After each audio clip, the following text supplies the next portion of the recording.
علم کا یہ منتہا ہے۔ اس کو اگر ہم اپنی آپ ذات کو بیچ میں سے نکال دیں گے تو ہم گرنا شروع ہو جائیں گے۔ تجھے کیوں فکر ہے اے گل دلے صد چاک بلبل، تو اپنے پیرہن کے چاکتو پہلے رفو کر لے۔ عائشہ رضی اللہ عنہ موت کی سکرات میں تھی، تو عبداللہ ابن عباس رضی اللہ عنہ نے آنے کی اجازت چاہی، تو جنگ جمل کے بعد سے بول چال بند تھی، کیونکہ عبداللہ ابن عباس حضرت علی کی طرف سے لڑے تھے باقاعدہ، تو آپ کے پاس عبداللہ بن زبیر اور مسور بن مخرمہ رضی اللہ عنہ بیٹھے ہوئے تھے، تو حضرت عائشہ رضی اللہ عنہ خاموش ہو گئیں، اتنا اثر تھا اس بات کا۔ تو ان کا حبر الامہ ہے اور ابن عم الرسول ہیں، اجازت دے دیں۔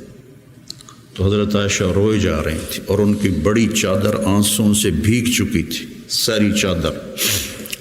جب وہ آئے تو کہنے لگے اماں جان آپ کیوں رو رہی ہیں؟ آپ کے اور نبی کی ملاقات میں صرف اتنی دیر ہے کہ یہ جان نکلے اور آپ اللہ کے رسول کے پاس پہنچ جائیں۔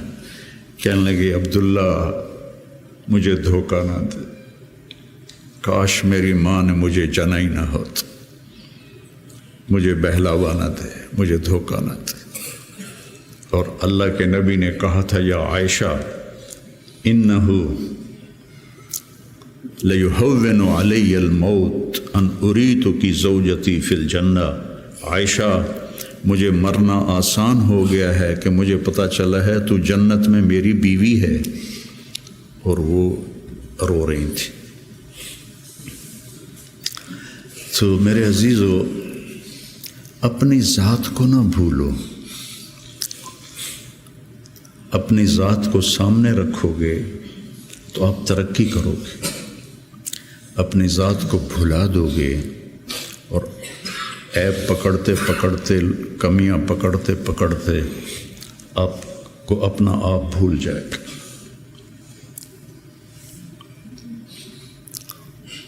حضرت عمرو بن عاص رضی اللہ تعالیٰ عنہ موت کی کشمکش میں تھے، تو دیوار کی طرف منہ کر کے دھاڑو دھاڑ رو رہے تھے، تو ان کے بیٹے نے کہا اما بشرک رسول اللہ بکذا، اما بشرک رسول اللہ بکذا، اللہ کے رسول نے آپ کو یہ بشارت دی، یہ بشارت دی۔ تو آنسو خشک کیے اور لوگوں کی طرف متوجہ ہوئے کہ انی قد کنت علی اطباق ثلاث، میرے اوپر 3 دور گزرے ہیں۔ ایک تھا جب میں کافر تھا، اگر میں اس وقت مر جاتا تو سیدھا جہنم میں جاتا، پھر اللہ نے مجھے ہدایت دی، میں ایمان لایا، اور میں نے ساری زندگی اللہ کے نبی کو آنکھ بھر کے نہیں دیکھا حیا کی وجہ سے۔ اگر مجھ سے پوچھو کہ اللہ کے نبی کا حلیہ کیا ہے تو میں نہیں بتا سکتا کہ میں نے کبھی آنکھ اٹھا کے آپ کو دیکھا ہی نہیں تھا۔ اگر اس وقت میں مر جاتا تو میں جنت میں جاتا۔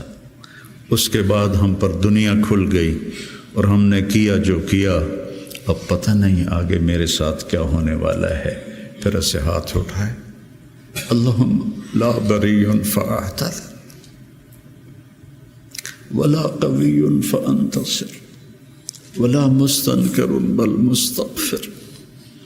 یہ دعا میں روز مانگتا، روز مانگتا، اللہم لا بری فاعتذر ولا قوی فانتصر ولا مستنکر بل مستغفر، لا الہ الا اللہ، لا الہ الا اللہ، لا الہ الا اللہ کہتے کہتے روح پرواز کر کے۔ تو میرے عزیزو، آپ ہم سب بڑے خوش قسمت ہیں، ہم ایک بہت عالی محنت میں لگے، اللہ نے ہم پر کرم کیا ہے، اللہ نے ہم پہ احسان کیا ہے۔ اس میں ترقی کی تو کوئی انتہائی کوئی نہیں، اللہ کو پا لینے کی جستجو نہ ختم ہونے والا سفر ہے۔ چونکہ اللہ کی حد، میں گاؤں سے چلا فیصل آباد 1.5 گھنٹے میں پہنچ گیا، منزل آ گئی، لیکن اللہ کی کوئی حد نہیں، جتنا اس کو پاؤ گے اتنا کھویا ہوا محسوس کرو گے، انتہائی کوئی نہیں۔ یہ وہ سفر ہے جس کی کوئی حد نہیں ہے۔ عبث ہے جستجو بحر محبت کے کنارہ کی، بس اس میں ڈوب ہی جانا ہے اے دل پار ہو جانا۔ تو میری گزارش ہے اپنے ذات، اپنے آپ اخلاق پہ نظر رکھو، اپنے اعمال پہ نظر رکھو، عبادت کا ذوق پیدا کرو، قرآن کا ذوق پیدا کرو۔ میں کتنی تکلیف میں ہوں، اب تو میں بیکار گھر پہ بیٹھا ہوں، لیکن جب میں ایسے پہیے کی طرح گھوم رہا تھا تو میں 50، 60، 100 نفل روزانہ پڑھتا تھا، کہ میری اب بھی پڑھتا ہوں۔ آج وہاں سے چل کے یہاں میرے 50 نفل نہیں قضا ہوئے، کہ یہ میری ضرورت ہے کہ وسجد وقترب، نماز اللہ کے قریب کرتی ہے، وسجد وقترب، نماز پڑھ اور اللہ کے قریب ہو جائے۔ زبان پہ نظر ہو، آنکھوں پہ نظر ہو، کانوں پہ نظر ہو، اور اس میں سارے دین کے کام خیر کے ہیں، لیکن میرے عزیزو ہم اخریت للناس ہیں۔ ساری کمیوں کے باوجود تبلیغ کی ابھی بھی بننے کے لیے بہترین راستہ ہے۔ چھٹیوں میں آپ اپنا چلہ قضا نہ کیا کریں، مجھے تکلیف ہوتی، کیونکہ میرا جگر دل چیر کے دیکھو تو تبلیغ کے سوا کچھ نہیں۔ میں عملی طور پر نہیں جا سکتا، لیکن جہاں اس مبارک محنت کے سوا اور کچھ نہیں۔ میں آپ سے بھی یہ چاہتا ہوں، آپ کی کیفیات بچوں کی طرف منتقل ہوں گی۔ جب آپ کے اندر سے تبلیغ کی عظمت نکلے گی تو آگے کیسے منتقل ہوگی؟ کتنے مشائخ آئے، اس طرح عالم میں تبدیلی کوئی نہیں لا سکا۔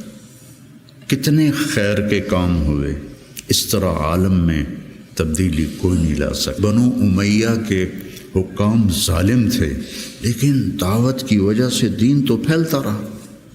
ولید بن عبد الملک کان جبارن، جو اس کے بارے میں لکھا ہے ابن کثیر نے، کان جبارن، معمولی باتوں پہ گردنیں اڑا دیتا تھا۔ سب سے زیادہ اسلام اس کی زندگی میں پھیلا۔ اور یزید بن معاویہ رضی اللہ تعالیٰ، اس کے زمانے میں شمالی افریقہ فتح ہوا ہے۔ عقبہ ابن نافع رضی اللہ تعالیٰ عنہ نے الجزائر کو فتح کیا اور مراکش کو فتح کیا۔ تونس حضرت عثمان کے زمانے میں فتح ہو گیا تھا۔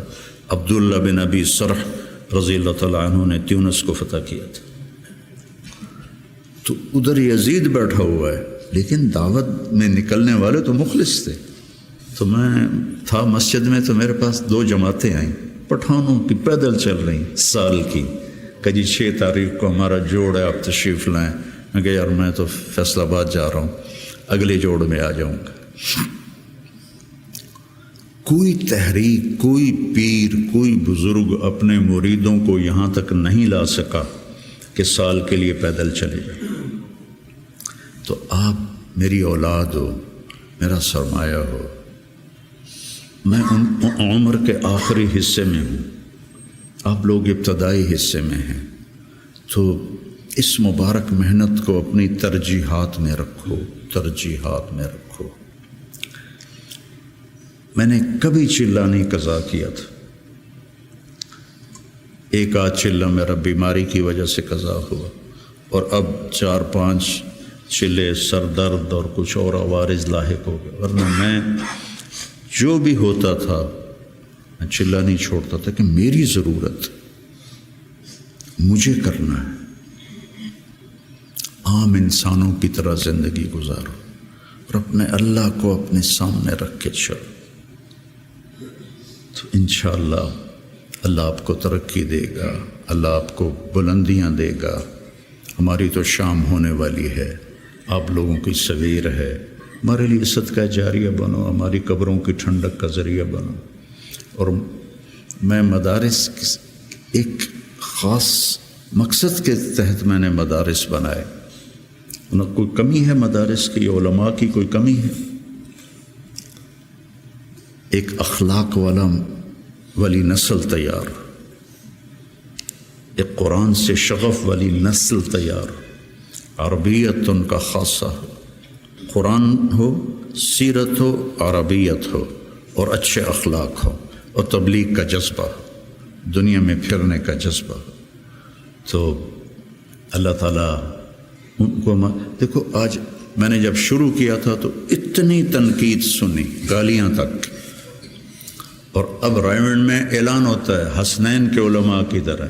یہ میرے لیے شرف ہے، حسنین کے علماء کی طرح، کتنی بڑی میرے لیے یہ اعلیٰ درجے کی بات آپ سب کے لیے۔ تو اس لیے بچوں، اپنے آپ کو دیکھتے ہوئے چلو، چھٹیوں کا چلہ قضا نہ کرو۔ مولانا احسان صاحب ایک دفعہ چھٹیوں میں چلے گئے ساؤتھ افریقہ، وہاں شیخ اب مولانا زکریا صاحب وہاں گئے ہوئے تھے، تو انہوں نے چھٹیاں ان کے پاس گزاری، واپس آ کے چلہ لگایا، واپس آ کے چلہ لگایا۔ میں رائمنڈ میں اس وقت پڑھتا تھا، انہوں نے اس کو کافی نہیں سمجھا۔ تو اپنے بننے کے اسباب میں سستی نہ کرو، ٹھیک ہے نا؟ دی جا ایام کی تلخی کو بھی ہنس کے ناصر، غم کو سہنے میں بھی قدرت نے مزہ رکھا ہے۔